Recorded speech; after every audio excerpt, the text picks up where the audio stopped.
सारगाछी की स्मृतियां 129 अंक। स्वामी सुहितानंद। सेवक। क्यों गोपाल की माँ? महाराज, गोपाल की माँ कितने जन्मों से साधना की थी। इसके अलावा निश्चय ही पूर्व जन्मों में उन्हें ब्रह्म ज्ञान हुआ था। ललित महाराज ने 3 प्रकार के साधुओं की कहानी बताई। एक घसियारा साधु हुआ। जमींदार ने उसके लिए 4 लिट्टी, 4 प्याज और 4 दाना काली मिर्च भेजा।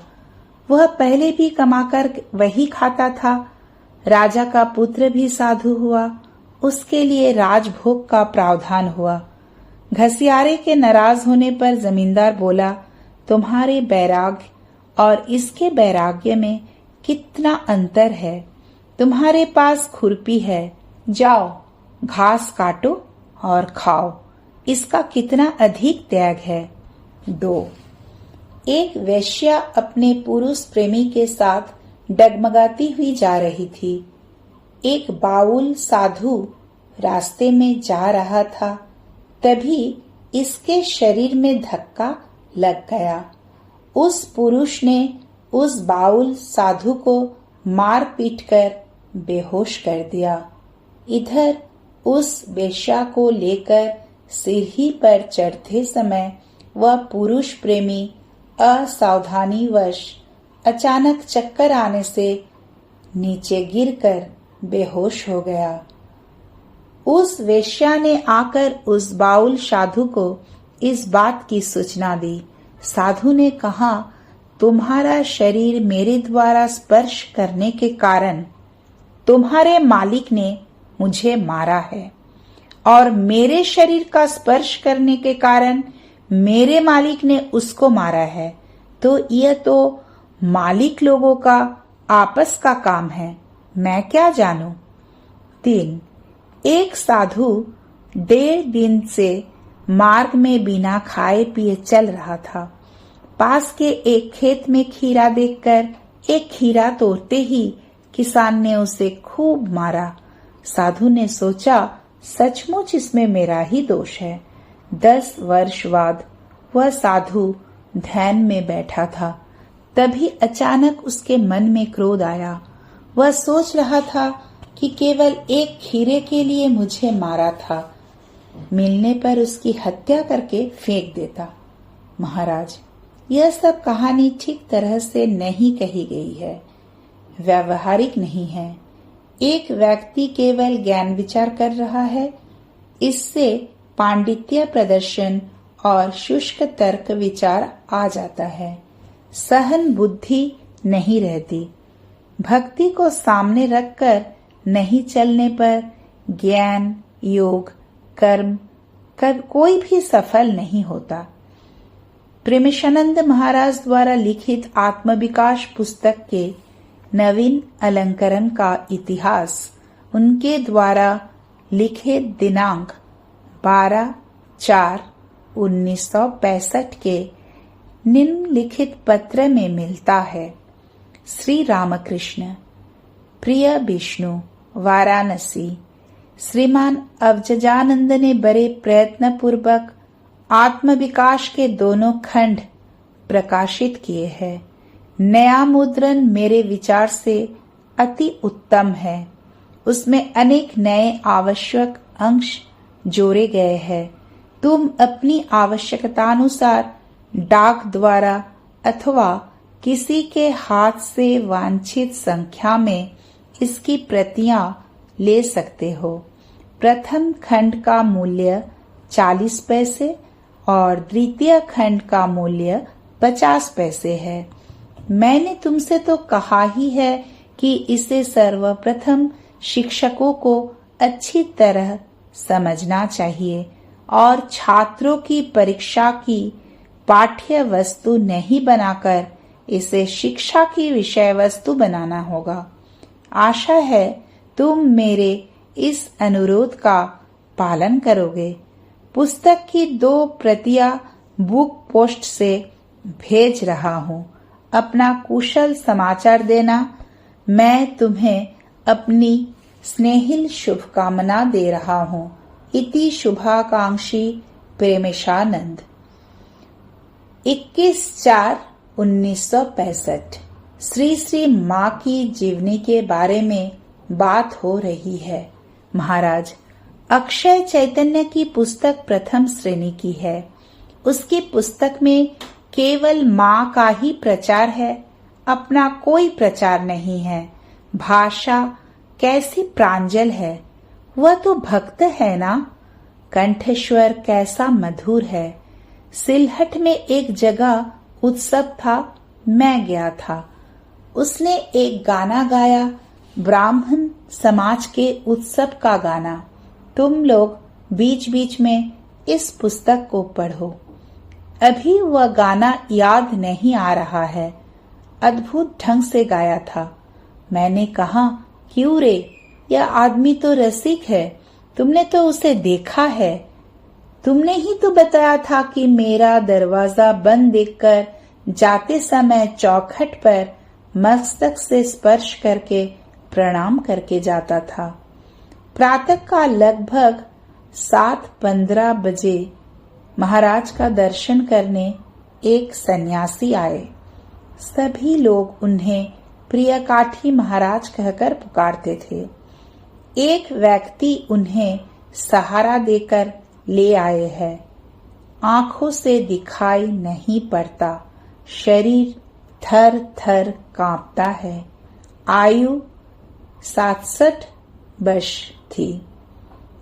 उन्होंने बैठकर हाथों से पैरों को खोजकर महाराज के चरणों से मस्तक लगाकर प्रणाम किया। प्रियकाठी महाराज, आप तो इतने कष्ट में रहकर भी बहुत आनंद में हैं। कैसे समय बिताऊं? बीच बीच में जब ध्यान का प्रयास भी करता हूँ, किंतु आनंद से कहाँ रह पाता हूँ। महाराज, और क्या करिएगा, अब जैसे ठाकुर रखे वैसे रहिए, इसके अलावा और क्या करनीय है। ठाकुर तो है प्रिय महाराज। हाँ, उनके साथ ठाकुर मंदिर में बैठकर ध्यान किया है, उनके दाहिने ओर बैठकर। यही सब बातें सोचता हूँ कि मैं ठाकुर मंदिर में बैठा हूँ। महाराज, महापुरुष महाराज क्या ठाकुर से अलग है?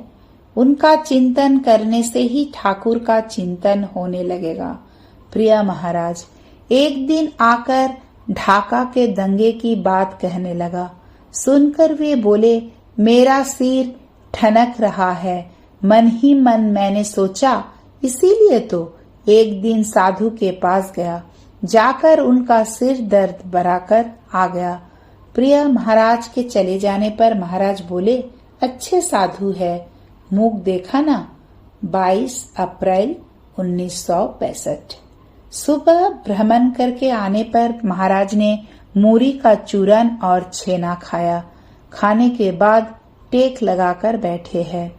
सेवक, जहाँ जहाँ नेत्र परे वहाँ वहाँ कृष्ण स्फुरन हो। इसका अर्थ क्या सभी वस्तुओं में उसी चैतन्यमय सत्ता का अनुभव करना है जो देह मन बुद्धि से परे सत्ता है, जैसा गोपाल की माँ को हुआ था। क्या आप हर समय इसके संबंध में सजग रहते हैं? महाराज, मैंने तुमसे तो कई बार बताया है। मेरी धारणा सुस्पष्ट है। सभी वस्तुओं में और सभी जीवों के भीतर वही अनंत चीत सत्ता है। उसे मैं स्पष्ट जानता हूँ, किंतु ध्यान और समाधि शरीर की इस स्थिति में करने में समर्थ नहीं हूँ। मेरे पितामह योगी थे। उनका नाम था विश्वनाथ भट्टाचार्य। मोक्षदा बाबू कहते हैं कि संभवतः मैं वही हूँ। पता नहीं, उस वंश की अंतिम रक्त बूंद मेरे भीतर थी। इसीलिए ठाकुर के प्रति आकर्षण का अनुभव करता हूँ। इसी से मैं मुक्त अनुभव करता हूँ। कैसे संकट से मुक्त हुआ हूँ। अब और पीछे की बातें सोचने से कोई लाभ नहीं, कोई आवश्यकता नहीं है। अब यहाँ से जा सकने में ही रक्षा है। सेवक, मुझे भी समय समय पर लगता है कि मुक्ति पाने से ही बच सकता हूँ। बीच बीच में हिसाब लगाता हूँ, मैं तो कुछ भी नहीं चाहता, किंतु पूर्व संस्कारवश भोग की वस्तुएं सामने आने पर भोग के संस्कार जाग उठते हैं। मुक्ति की तो कोई धारणा नहीं है, बड़ा आग्रह रहता है। काम, क्रोध, लोभ, मोह, माया, मात्सर्यहीन भाव से ठाकुर की तरह लोगों के पास रहूं, यही तक। मुक्ति की अन्य कोई धारणा नहीं है। महाराज, क्यों? मुक्ति का अर्थ है अपने में डूबे रहना, क्या इसे नहीं समझते? सेवक, आत्म संस्थन अवस्था को आभास से समझता हूँ, किंतु कुछ अनुभव नहीं करता। जैसे 2 वर्ष का बालक अपने मन से नाचकर खेलकर भ्रमण करता है, हरि हरि बोलो, जय राम कृष्ण बोलो, भोजन करने जाता हूँ, ऐसा कहकर बस भोजन करने चला ही गया। 22 अप्रैल 1965। सुबह बहुत गर्मी लग रही है। सुबह भ्रमण के समय 5:15 से 6:15 के बीच महाराज को ठंडक लगती है, इसीलिए भ्रमण कर लौटने पर कंबल छोड़ना नहीं चाहते हैं। सुनील महाराज ने पूछा, आपको गर्मी नहीं लगती है? महाराज, नहीं। इसके बाद बातें करते हुए धीरे धीरे इस कंबल को महाराज के शरीर से एकदम हटा दिया गया, तो वे कुछ नहीं बोले। सेवक, क्या कुछ पता चला? महाराज, हाँ, इसीलिए तो। कंबल मत हटाओ, ठंड लगेगी। सेवक, अभी गर्मी अधिक है, ठंड नहीं लगेगी। दोपहर में महाराज द्वारा बारंबार आग्रह करने पर गीता के 10 अध्यायों के नाम और उनकी श्लोक संख्या एक कागज पर लिखकर उन्हें दिया गया। उसे लेकर वे कैसे व्यस्त है, जेब में उसे रख लिए। भ्रमण के समय उसे कंठस्थ करेंगे। बारंबार पढ़ने का प्रयास और याद करना तथा फिर सेवक के सामने उसका पाठ करना। 30/4/1965। प्रातःकाल पैराम्बुलेटर से भ्रमण करके महाराज अपने कमरे में 6 बजे वापस आए। अब कुछ नाश्ता करेंगे। इसी समय गिरीशानंद महाराज कमरे में आए और खड़े खड़े ही उन्होंने पूछा, इस कमरे में है, टहल कर आ गए हैं क्या? तदुपरांत बातचीत करते हुए कुर्सी पर बैठ गए। उनके बैठते ही महाराज बच्चों के सामान बोल पड़े, मैं अभी कुछ खाऊंगा। गिरीशानंद महाराज हंसते हुए, अच्छा, खाऊंगा। 2/5/1965। महाराज प्रातः भ्रमण कर रहे हैं। इसी समय गिरीशानंद महाराज से भेंट हुई। महाराज, स्वामी जी त्रिकालज्ञ ऋषि थे।